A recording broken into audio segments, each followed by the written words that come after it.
How do you think about agents tool calling versus letting the agent reason internally? Do we think one person companies are real? If you give me a chess engine, I can beat Magnus Carlsen. I was talking to an investor yesterday who is terrified right now. This is the first episode of the GTM Renaissance podcast. I'm joined with Terry and Kenji. Hello.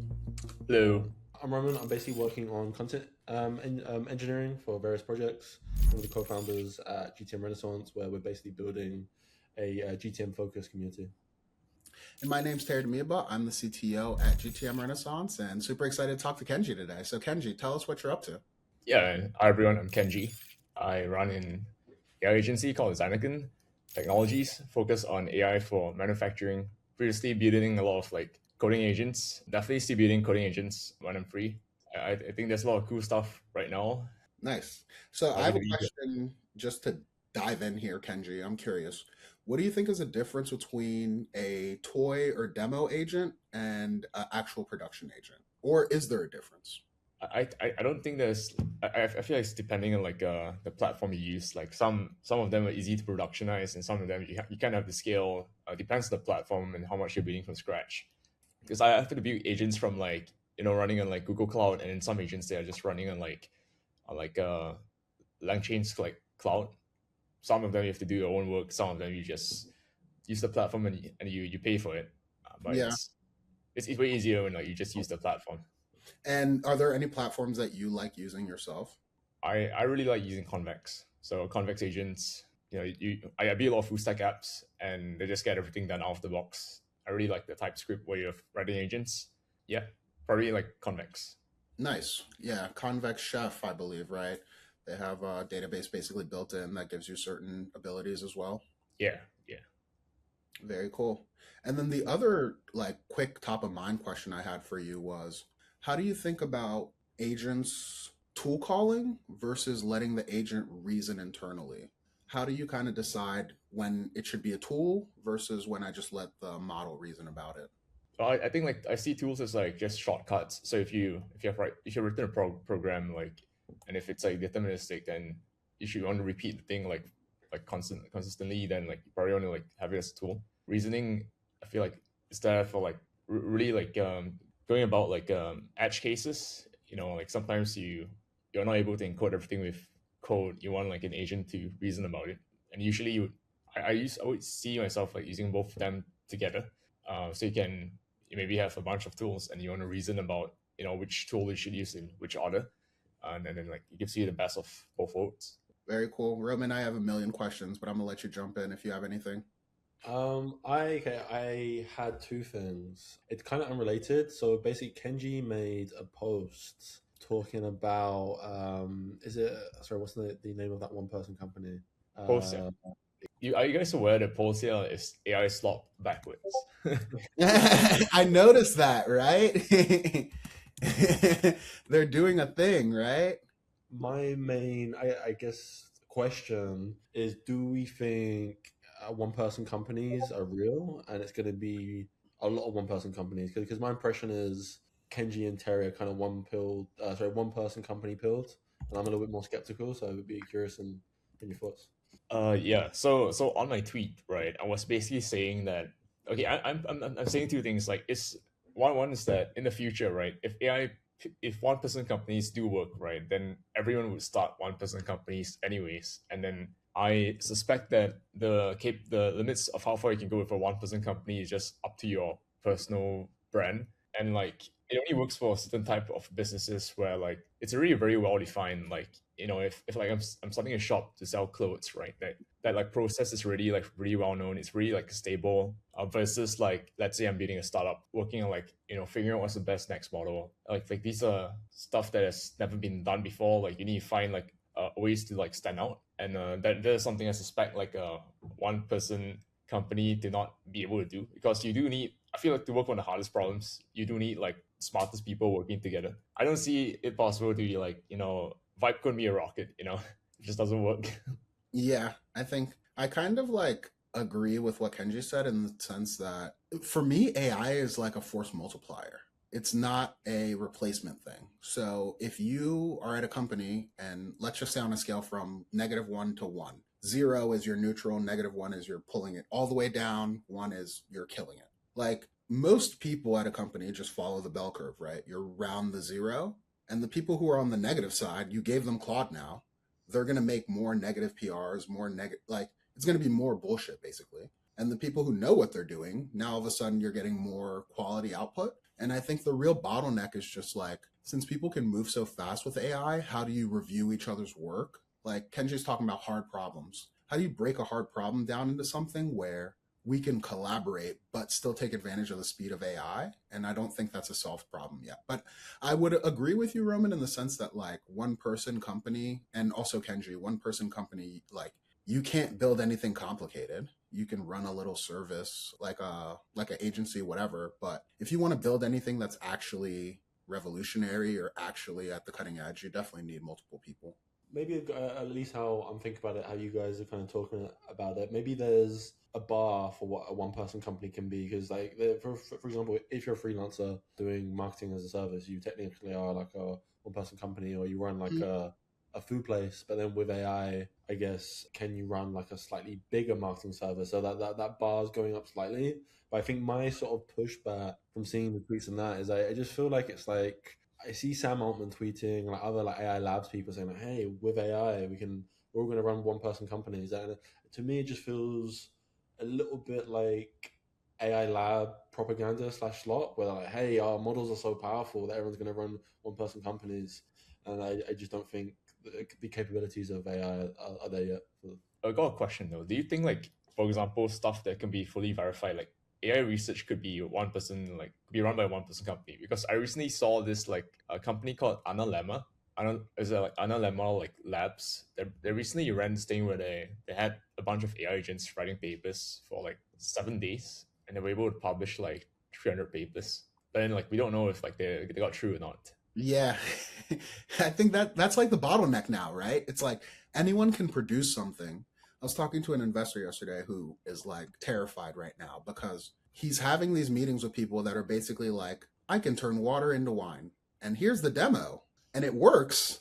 And then he's like, okay, am I just going to hire someone to dig into your code base like forensically to find out if you're lying or not? Or do I just trust you? Do I go by vibes? And also, everyone knows when you demo a product, it's not necessarily the finished version. So the lines are getting really blurred, I think, in terms of like people. I can say, for example, hey, I'm an expert biomedical researcher. Ask Claude to write up a paper, and all of a sudden, I'm there, right?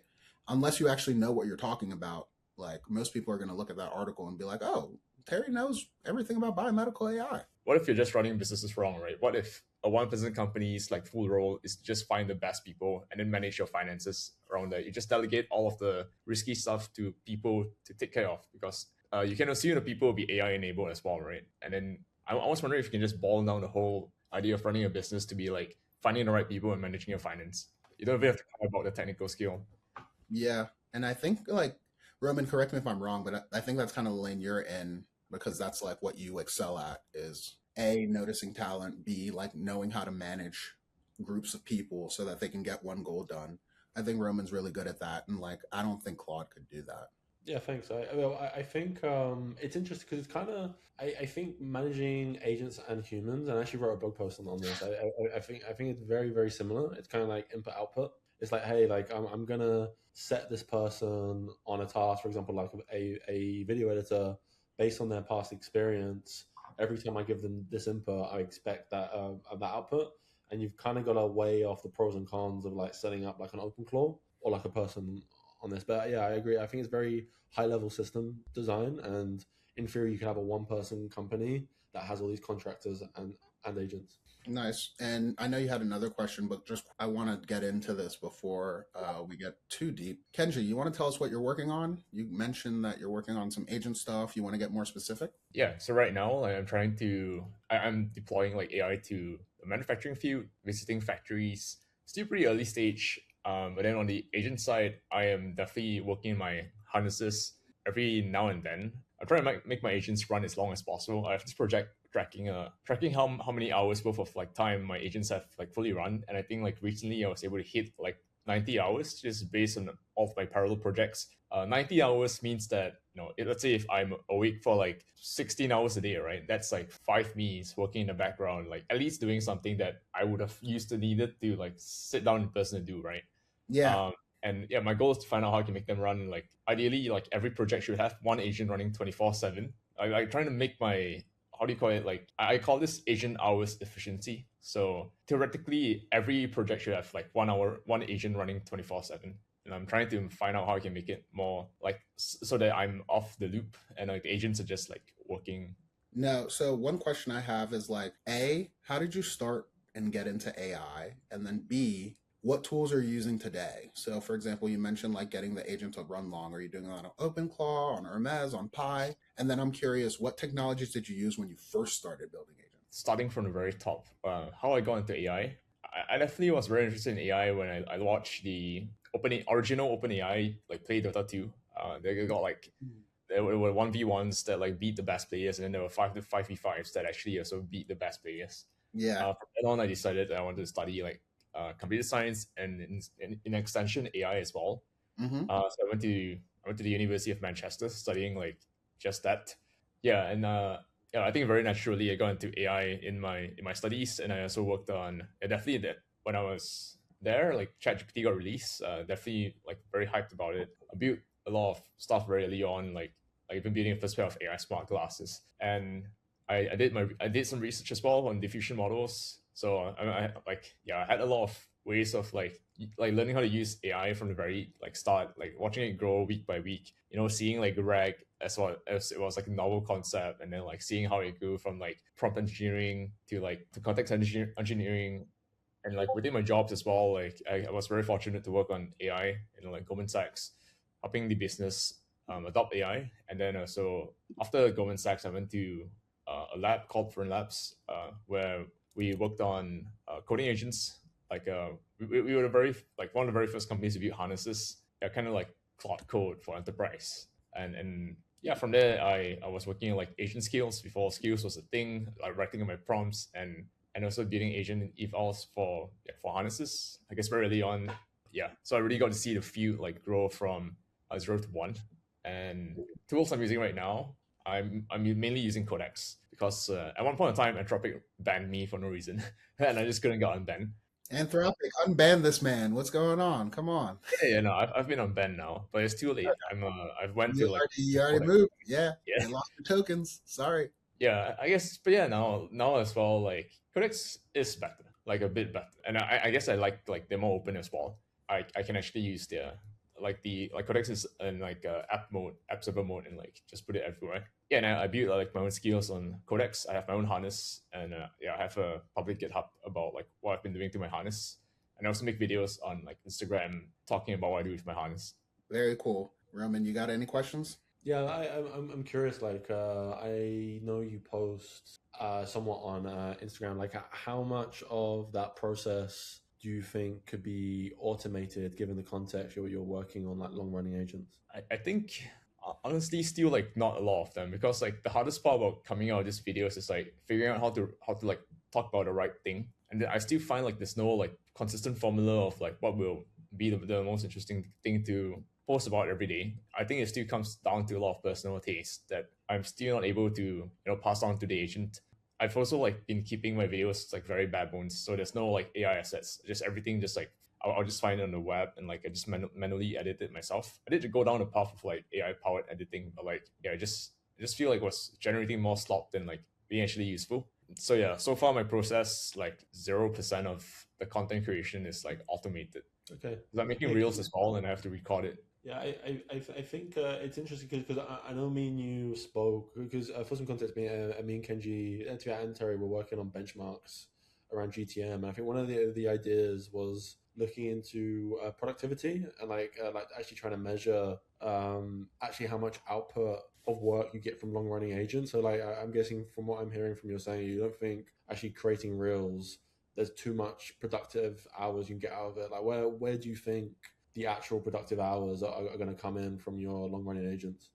So I feel like productive hour comes from being able to do more than just one project. That you, like I think the whole idea of vibe coding, or like I guess not even like agentic engineering, is like you have like a bunch of like side things you want to figure out, and then you just let the agents figure that out, or you can focus on the main thing. So for me, I would be using them to run a lot of like demo like platforms. That if like this like customer demo on the show, I just like be like build me this demo and here's the spec, and then like go run in the background and fix yourself until like you make sure you work. And then I can work on like the thing I actually want to work on as like the main thread. So yeah, I have a bunch of threads like in my life as well. Like I would just focus on the stuff I want to work on in the main thread. But yeah, I'm trying to make I do like recently I found out that like even the stuff like I've like kind of delegated to agents. Like sometimes they do like make me like need to clean up like, more than like I feel like it's taking a bit more time like than I would have used to do it myself. But at the same time, it's allowing me to explore in like breadth. So I don't know if it's a good thing. I do a bunch of projects at the same time. I just feel like with the power of AI, you can reduce the time between like idea to reality. And I just want to test as many things out as possible in parallel. Yeah, like when you're talking, what I'm hearing is the scientific process hasn't changed, right? You make a hypothesis, you make a null hypothesis, and then you set your significance value, and then you run experiments. The difference now is that the human gets to decide the hypothesis, but we can have the agent run all the experiments. Yeah. Or like you can do so much more like as a single person, you know, like you could be on one thread, like help me research this, on the other thread, like help me build this, and then your main thread it's like, okay, what do I actually need to get done that I cannot trust an agent to do? Yeah, I like that tiering system that you have where it's like there's some work that you've decided needs your attention, some work can be a background agent. I don't know, like maybe I don't like darting around to too many projects at one time. Instead, I would prefer. So, for example, if when I'm working on like a landing page, I'll just have 3 or 4 agents there, and I'll have them working on that same thing, but like different tasks on one landing page. But you guys saying like, no, I'm having one work on the landing page, then one another project, and like, is that what you guys do? Yeah, like I have an agent. So, one of the things that I'm getting into right now is MCPs. So, I have to write a proposal for how the MCP extensions is going to work. And I have an agent right now doing research on every single thing that's come before the SEP that I'm going to submit. Because, like, for me to go through GitHub and follow the trail that ended up in 2026, like today, not very realistic. But I can tell Claude, look at every single commit that's related to this in any way, find all the research, and then put together a research proposal for me that's 1 page, 10 pages, and 100 pages. And then I can dive into it at my leisure when I'm done working on whatever other thing I have to do. So, like, for me, that's the real saving grace of AI. I've been thinking a lot about delegated thought lately. And I think the agents are your way of delegating thought, but you shouldn't use the agent to think. Thinking should come from you, and then you use the agent to be like, oh, do research, oh, do XYZ. But the like actual original thought, I think, is really important to come from the human. I've got a question kind of off that, and I think because I'm kind of on the mindset of kind of no thoughts are original. I agree with the general sentiment, but I think in theory agents can come up with good ideas. I feel like new ideas are just connecting dots from different concepts away. So do you guys think agents can eventually come up with good ideas, basically? Yeah, I've been having a deep thought about this recently, and like I was wondering if you can generalize like just coming up with ideas, you know, like based on like maybe an existing collection of like ideas you have saved to or like subscribed to, like bookmarks, for example. Like I'm wondering if like every new idea could be just like taking ideas in the past and then like doing a different take, like just like a small like deviation from like the most coolest things you've seen. Like let's say like design, right? If you are able to save all of your designs that are cool that you find online, can you then just pick the like top 5 most recent like cool like effects and then just try to mimic them? That's something I've been trying to do with like a landing page scale. So I recently got like an agent to make a bunch of those like, you know, like I call them a scroll like scrubbing. So like basically you have a nice like video, you know, like those nice websites where like they have like very insane animations. Well, it's apparently just a video, and then you get the agent to like scroll around, and then and like one point in time, like that type of landing page was like the most viral because it looks the coolest, right? Like you can, yeah, you basically got like a bomb ass like animation. It looks really cool. Yeah, and like I'm just wondering if like agents producing new ideas, right? Would it just be taking what's really working, like in the very latest point of time, and then just like taking a spin out of it? And so my personal opinion is the agents are really good at standing on the shoulders of giants. Like Yeah, that example I just gave you, right? There's great developers working on the MCP spec, so I can stand on them and tell Claude to look at that. But if I was starting from scratch and I told Claude, hey, create an MCP spec, I think it would be terrible, because I think that like the probabilistic nature of the models just doesn't lead them to come up with original ideas. And then also, if you asked any one of us in this call, hey, make the most money you can for the next year, we would probably do something different. There's certain kind of like ethical as well as just being part of a community stuff. The agents won't necessarily understand, for example, like, I don't want to build OnlyFans. Is that maybe the most lucrative thing to do right now? Maybe. But it's not going to really understand that there's like societal stuff involved with the ideas that you're presenting as well. Like OpenClaw couldn't have worked if it got released 5 years ago. There's a reason I think that it worked like when it got released, and it's because I think people were like ready to accept it. I guess just one question then, why don't you want to create OnlyFans? Well, I just don't want to get into like unsavory stuff, right? I think like there's certainly a big audience and like ways to make money, but like most people, I would say, are driven by something outside of just like what's most profitable. There's an element of what am I good at? What would make the world a better place? What can make me money?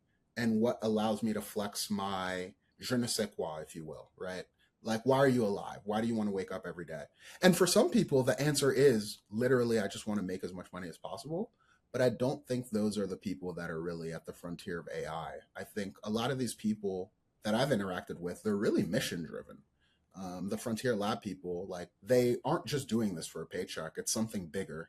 And I'm not sure that AI understands that.